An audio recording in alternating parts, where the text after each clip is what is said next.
Samsung's next Galaxy S26 series would be one of the most disappointing flagship debuts in recent memory. Not because of the technology, but because of what you'll have to spend for it. The S26 series is estimated to cost roughly $70 more than the S25 range, bringing pricing to levels that would make you think twice about upgrading. And here's the kicker: you're not even getting considerably better cameras for that additional money. Today we're breaking down everything wrong with Samsung's Galaxy S26 pricing plan and why this could be the year you forego the upgrade. If you're contemplating of getting a new Samsung phone this year, you need to hear this before making that choice. Let's go into the figures, the reasoning behind these price spikes, and what this means for your pocketbook. Let me start with a price shock that's headed your way. The S26 basic model is projected to cost around 1.2 million won, which equates to roughly $835. That's a considerable leap from the S25 cost, and we're only talking about the entry-level model here. The S26 Ultra is projected to cost up to 2.2 million won, or $1,525. To put this in video, that's more costly than many people's monthly rent. But here's what truly upsets me about these pricing rises. Samsung is asking you to pay extra for virtually the same camera experience you received last year. The S26 and S26 Plus are sporting virtually similar camera configurations to their S25 predecessors. This means you're paying premium fees for what's effectively last year's photographic technology. Even worse, the S26 Ultra actually features a smaller telephoto zoom camera compared to earlier generations. So you're paying more and getting less in certain places. Now let's speak about why Samsung is doing this to us. The corporation isn't simply being greedy, though that could be part of it. There are definitely major supply chain difficulties causing these price rises. Counterpoint Research has some disturbing data for us. Memory costs are predicted to soar 80 to 90% in the first quarter alone. That's not a little bump, that's a gigantic price explosion. DRAM and NAND flash memory chips, which are crucial components in every smartphone, have gotten much more costly. And TSMC, the firm that produces majority of the semiconductors used in cell phones, has also upped their prices. This immediately impacts Qualcomm, which produces the chips for Samsung phones. The bill of materials cost for smartphones has risen 10 to 25% from early last year to the end of the year. Another 10 to 15% growth is projected by the second quarter of this year. These aren't little numbers we're talking about.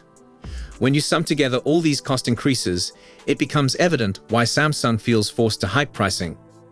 But here's the issue with Samsung's approach. Global smartphone average selling prices are only anticipated to climb 6.9% this year.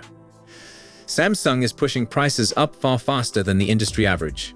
This creates a perilous scenario for the organization. If they increase prices too drastically, customers will just stop purchasing their phones. If they maintain prices unchanged, their profit margins shrink. Samsung is simply trapped between a rock and a hard place. But as customers, we're the ones who wind up paying for this corporate conundrum. The price difficulties don't stop with the S26 series, however. Memory shortages are projected to linger throughout next year. This implies the Galaxy Z Fold 8 foldables, the Galaxy A57, and the Galaxy S26 Fan Edition are all expected to be more costly than their predecessors. Samsung's whole phone portfolio is poised to become much more pricey. The company's NX division could be able to absorb some expenditures on the Ultra versions. People who purchase Ultra phones are already accustomed to paying high pricing. But for average customers looking at the basic S26 vehicles, these price hikes are likely to bite. Speaking of price worries, there's been some fascinating action in the secondary market.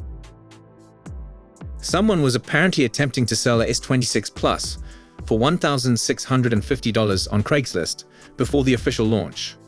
While we can't verify whether this was a genuine gadget or simply a hoax, it highlights how high prices may go in unregulated marketplaces. This type of early selling activity normally occurs when folks get their hands on review units or leaked products. The asking price provides us a sense of what people believe these phones will be worth. Now let's speak about what Samsung is truly giving for these increased costs. The S26 series comes with several noteworthy design upgrades. Samsung has revised the camera hump, blending it more naturally into the phone's chassis.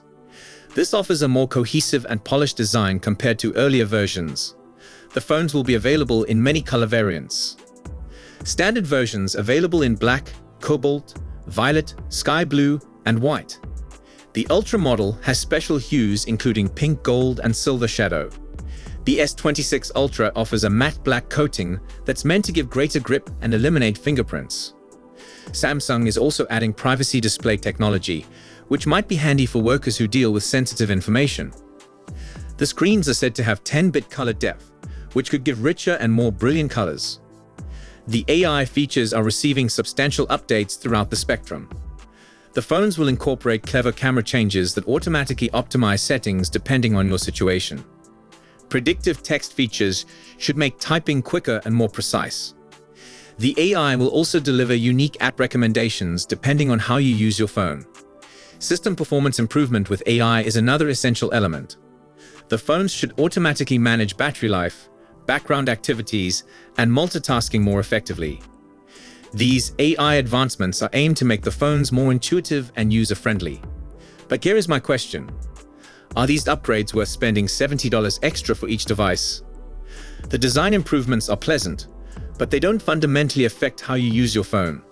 The AI features seem great, but many of them are software-based and might theoretically come to earlier devices via upgrades. The camera improvements are modest at best, and in certain situations, you're actually receiving less than earlier generations. Samsung is going to debut the Galaxy S26 series at Galaxy Unpacked on February 25, 2026. And the event will be hosted in San Francisco and broadcast live on YouTube. And pre-reservations are already available in the United States, India, and portions of Europe. Samsung is giving various pre-order advantages including accessory discounts and extended warranties. These incentives are obviously meant to promote early purchasing despite the higher pricing. But I'd suggest being extremely wary about pre-ordering without checking extensive reviews beforehand. The price dilemma with the S26 series symbolizes a bigger trend in the smartphone market. Component costs are growing, but customer willingness to pay greater prices isn't keeping up. This increases pressure on manufacturers like Samsung to either accept reduced profitability or risk losing consumers. For consumers, this means we need to be more discerning about when and why we replace our phones. The days of automatic yearly updates could be coming to an end for many individuals.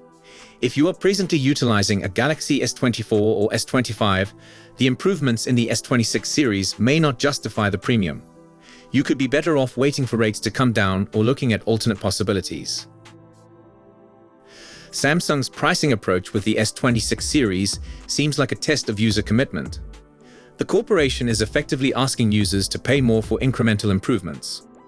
Whether this plan works will depend on how much importance individuals put on having the latest Samsung technology. So there you have it, the Samsung Galaxy S26 series is shaping up to be a difficult sell at these pricing ranges. Higher pricing, modest camera upgrades, and supply chain challenges are producing a perfect storm of pricey smartphones. My advice: wait and watch how the market reacts before making any purchase choices. These prices may come down if Samsung observes weak sales statistics in the first few months. What do you think of Samsung's pricing approach for the S26 series? Are you prepared to pay more for these incremental improvements, or will you be bypassing this generation? Let me know in the comments below. If this video helps you make a choice on your future phone purchase, click that like button and consider subscribing for more honest tech commentary.